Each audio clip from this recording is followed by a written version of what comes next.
Hello dear student. तो आज के लेक्चर में हम लोग देखेंगे प्रॉपर्टीज ऑफ वेक्टर प्रोडक्ट। तो पिछले क्लास में हमने पढ़ रखा है वेक्टर प्रोडक्ट क्या होता है और हम लोग वेक्टर प्रोडक्ट का डायरेक्शन कैसे निकालते हैं। ओके, आज हम लोग देखेंगे प्रॉपर्टीज ऑफ वेक्टर प्रोडक्ट। तो सबसे पहला क्या है dear student, A cross B equal to minus B cross A. तो आपको मैंने बताया था कि ए क्रॉस बी आपका बी क्रॉस ए के इक्वल नहीं होता है। वो किसके इक्वल होता है? A cross B is equal to minus B cross A. क्यों? क्योंकि ए क्रॉस बी और बी क्रॉस ए का जो आपका डायरेक्शन होता है वो अपोजिट होता है। ओके, इसलिए A cross B is equal to minus B cross A. उसी तरह आपको जो दूसरा है A cross B, A cross B, A cross B plus C is equal to A cross B plus A cross C. Okay, मतलब ये कि आपका जो वेक्टर प्रोडक्ट होता है वो डिस्ट्रीब्यूटिव होता है ओवर एडिशन। तीसरा क्या है, vector product of two parallel और anti parallel vectors is null vector. मतलब दो वेक्टर पैरेलल है या एंटी पैरेलल है तो उसका जो आपका वेक्टर प्रोडक्ट होगा वो नल वेक्टर होगा। कैसे? सपोज ए और बी पैरेलल या एंटी पैरेलल है, ठीक है, वेक्टर ए और वेक्टर बी। तो ए क्रॉस बी क्या होगा? ए बी साइन थीटा या तो 0 होगा या तो 180 डिग्री होगा। यदि दो वेक्टर पैरेलल है, दो वेक्टर यदि पैरेलल है तो उसके बीच का एंगल क्या होगा? 0 डिग्री होगा। यदि दो वेक्टर एंटी पैरेलल है तो उसके बीच का एंगल क्या होगा? 180 डिग्री होगा। ठीक है, इसके बीच का एंगल 180 डिग्री होगा। तो साइन 0 या 180 डिग्री क्या होता है? 0 होता है। इसलिए आपका क्या आ जाएगा? ये नल वेक्टर आ जाएगा या जीरो वेक्टर आ जाएगा। अब जो चौथा है डियर स्टूडेंट, यदि मैं किसी वेक्टर का उसी वेक्टर के साथ क्रॉस प्रोडक्ट ले लूँ, that is A cross A is equal to क्या होगा? Magnitude of vector A multiplied by magnitude of vector A again and multiplied by sine 0। 0 क्यों? क्योंकि जब वेक्टर सेम है तो दोनों के बीच का एंगल क्या होगा? 0 होगा। Okay, multiplied by N cap. तो ये साइन 0 0 होता है तो अगेन ये एक नल वेक्टर आ जाएगा। ठीक है, यदि दो वेक्टर के बीच का एंगल 90 डिग्री हो तो क्या होगा? Magnitude of A cross B क्या होगा? A B sine 90 degree. And sine 90 degree क्या होता है? 1 होता है। ठीक है, साइन 90 डिग्री 1 होता है तो ये सिंपली ए बी हो जाएगा।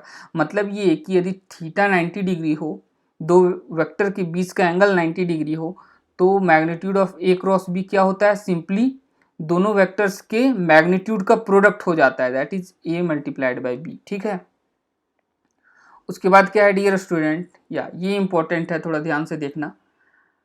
आपको पता है आई जे के, आई कैप जे कैप के कैप क्या होता है? ठीक है, आई कैप आपका एक्स एक्सिस के अलोंग यूनिट वेक्टर है, जे कैप वाई एक्सिस के अलोंग यूनिट वेक्टर है, के कैप जेड एक्सिस के अलोंग यूनिट वेक्टर है। ठीक है, तो अब मैं यदि इन यूनिट वेक्टर्स का क्रॉस प्रोडक्ट लूँ तो क्या होगा? तो क्या होता है डियर स्टूडेंट, आई क्रॉस जे के कैप होता है, जे क्रॉस के आई कैप होता है, के क्रॉस आई जे कैप होता है, J cross I minus K cap होता है, K cross J minus I cap होता है और I cross K minus J cap होता है। ठीक है, मतलब मैं two different vectors unit vectors का क्रॉस प्रोडक्ट लेता हूँ तो जो थर्ड वाला होता है वो आता है विथ पॉजिटिव या नेगेटिव साइन। ठीक है, तो अब बात ये है कि पॉजिटिव होगा या नेगेटिव होगा तो कैसे पता करेंगे? तो सबसे पहला है आपका राइट हैंड थंब रूल, वो आप यूज कर सकते हो। ठीक है, जो बेसिक तरीका है। तो आई क्रॉस जे, आई क्रॉस जे क्या होगा आपका? ये के कैप कैसे आया?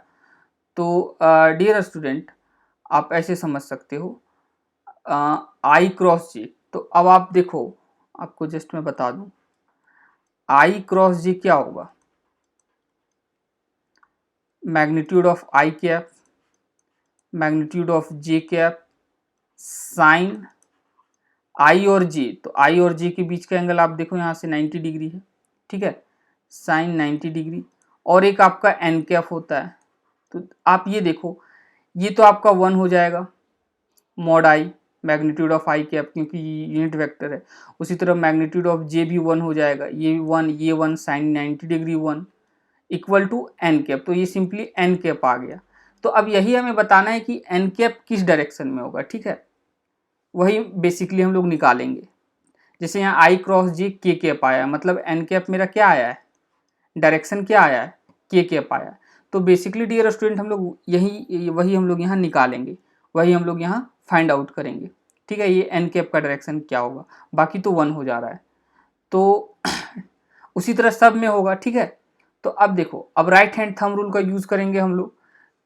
तो पहला देखो आप आई क्रॉस जे, तो आपको क्या करना है, इस पोर्शन को आई के अलोंग, आई कैप के अलोंग मतलब एक्स एक्सिस के अलोंग रखना है, ठीक है, ताकि मैं फिंगर्स को कर्ल करूं तो वो किसके डायरेक्शन में कर्ल हो। ये तो नहीं हो रहा है, आपको ऐसे रखना होगा, ये देखो, अब मैंने ऐसे रखा तो ये मेरा एक्स एक्सिस के अलोंग आ रहा है, आई कैप के अलोंग आ रहा है, ठीक है। आई क्रॉस जे मतलब मैं कर्ल करूं तो वो जे कैप के अलोंग आया, मतलब वाई एक्सिस के अलोंग आ रहा है। देखो आप वाई के अलोंग आ रहा है कि नहीं, तो मेरा थंब देखिए आप लोग, जेड पॉजिटिव जेड के अलोंग शो कर रहा है, ठीक है, आई क्रॉस जे, तो मेरा थंब क्या शो कर रहा है, पॉजिटिव जेड एक्सिस, ठीक है, मतलब के कैप। तो यहाँ से आपका एन कैप का डायरेक्शन क्या आएगा, के कैप, बाकी तो वन ही है, इसलिए आपका यहाँ के कैप आया है, ठीक है। उसी तरह मैं आपको दिखाता हूँ जे क्रॉस की। तो जे क्रॉस की क्या होगा, तो आपको अगेन मैं इसकी बात कर रहा हूँ जे क्रॉस की, ठीक है। तो जे के अलोंग मैं इसे रखूंगा और मुझे ऐसे ओरिएंटेशन देना है इसका, ताकि ये जे के अलोंग रहे और मैं फिंगर्स को कर्ल करूं तो वो के अलोंग, के कैप के अलोंग मतलब जेड एक्सिस के अलोंग, पॉजिटिव जेड एक्सिस के अलोंग कर्ल हो। बट ये तो हो नहीं रहा है, ये तो एक्स एक्सिस के अलोंग हो रहा है। तो मैं क्या करता हूँ, इसे ऐसे ही रख के कुछ रोटेशन करता हूँ ऐसे। हाँ, अब देखो आप, अब सपोज करो ये वाई के अलोंग है मेरा ये पोर्शन, अब मैं कर्ल कर रहा हूँ तो ये जेड के अलोंग कर्ल हो रहा है, ठीक है, जेड के अलोंग कर्ल हो रहा है। मेरा थंब देखो पॉजिटिव एक्स एक्सिस की ओर दिखा रहा है, ठीक है, I cross K equal to I cap, J cross K equal to I cap हो रहा है, ठीक है, जे क्रॉस के आई कैप, ठीक है। अब मैं एक नेगेटिव वाला दिखा देता हूँ, सपोज मैं इसकी बात कर रहा हूँ, ठीक है, के क्रॉस जे, तो के डायरेक्शन में मैं क्या करता हूँ, इसे रखता हूँ के बोले तो जेड एक्सिस, तो जेड एक्सिस के एलोंग मैं रखता हूँ के कैप। तो मैं या ये हो गया, ठीक है। अब मैं उस कर्ल करूंगा इसे वाई एक्सिस जे कैप के अलोंग, के क्रॉस जे है, ठीक है, तो ये तो एक्स के अलोंग हो रहा है, तो मैं क्या करता हूँ, अब देखो आप लोग, अब मैं देखो इस पोर्शन को मैंने जेड के अलोंग रखा है, ठीक है, और कर्ल हो रहा है जे के अलोंग, जे कैप या एक्स एक्सिस के अलोंग। देखो तो आप बोल सकते हो के क्रॉस जे क्या होगा, माइनस आई कैप, क्यों, क्योंकि अब मेरा थंब देखो नेगेटिव एक्स एक्सिस की ओर शो कर रहा है, मेरा थंब देख रहे हो आप, मैं इधर की ओर शो कर रहा है, तो ये क्या है मेरा, ये नेगेटिव एक्स एक्सिस है, ठीक है, तो माइनस आई कैप हो गया। तो ये तरीका है, आप निकाल सकते हो आई क्रॉस जे, जे क्रॉस के या के क्रॉस जे, किसी दो कॉम्बिनेशन का, ठीक है। बट ये थोड़ा पेचीदा हो जाता है और थोड़ा लेंदी हो जाता है। एक शॉर्टकट तरीका है इसे जस्ट याद रखने का, ताकि आप तुरंत कहीं भी इसका यूज हो तो आप तुरंत बता सकते हो कि क्या होगा क्रॉस प्रोडक्ट किसी दो यूनिट वेक्टर्स का, ठीक है। तो डियर स्टूडेंट, आप क्या करो, आई जे के को इस मैनर में लिख दो, सर्कुलर सीक्वेंस में, ठीक है, एक सर्कुलर सीक्वेंस में, और इसी सीक्वेंस में लिखो आप आई जे की, ठीक है। अब डियर स्टूडेंट, अब आपसे पूछा जाए कि आई क्रॉस जे क्या होगा, तो उसके लिए आप पहले एक चीज मैं आपको बता देता हूं, वो आप याद रखना। एंटी क्लॉकवाइज को आपको पॉजिटिव लेना है, एंटी क्लॉकवाइज, एंटी क्लॉकवाइज क्या लेना है आपको, पॉजिटिव लेना है, और क्लॉकवाइज को क्या लेना है, नेगेटिव लेना है, ये आप याद रखना। क्लॉकवाइज को आपको नेगेटिव लेना है, ठीक है, ये आपको याद रखना है डियर स्टूडेंट।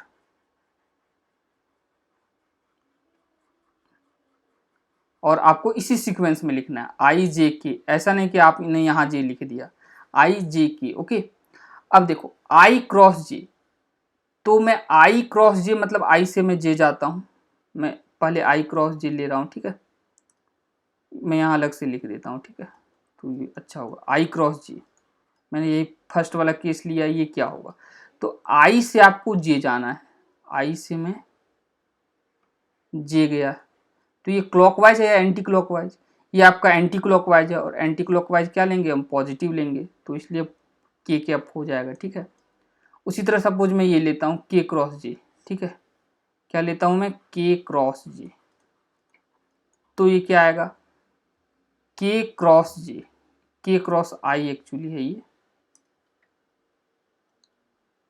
के क्रॉस क्या है ये आई,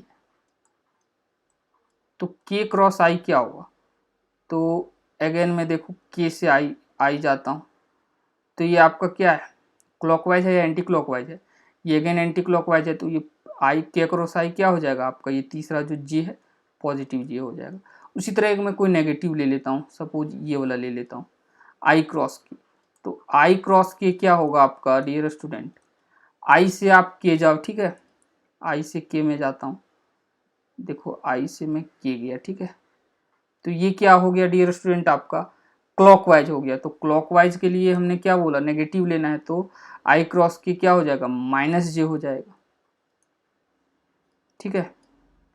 तो इस तरह हम लोग शॉर्टकट तरीके से जान सकते हैं, ठीक है। अब डियर स्टूडेंट क्या है, तो आपको ये समझ में आ गया होगा, ये आप याद रखना।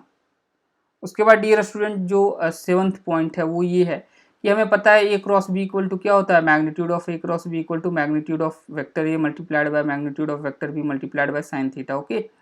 तो यहाँ से आप साइन थीटा बता सकते हो, that is magnitude of A cross B divided by magnitude of A multiplied by magnitude of B, ठीक है। ये आप याद रखना, आपसे यदि एंगल पूछा जाए तो आप इसका यूज कर सकते हो। उसके बाद डियर स्टूडेंट आपसे पूछा जाए unit vectors perpendicular to the plane of the two vectors, मतलब ये कि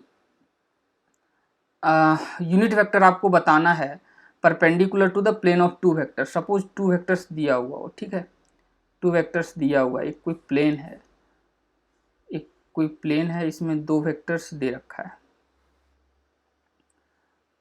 दो वेक्टर्स आपका इसमें दिया हुआ है इस प्लेन में ऐसे, ठीक है।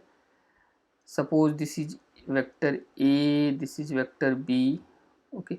तो डियर स्टूडेंट आपसे पूछा जाए कि आप यूनिट वेक्टर बताओ इस प्लेन के परपेंडिकुलर, जिस प्लेन पे वेक्टर ए या बी लाई कर रहा है, ठीक है।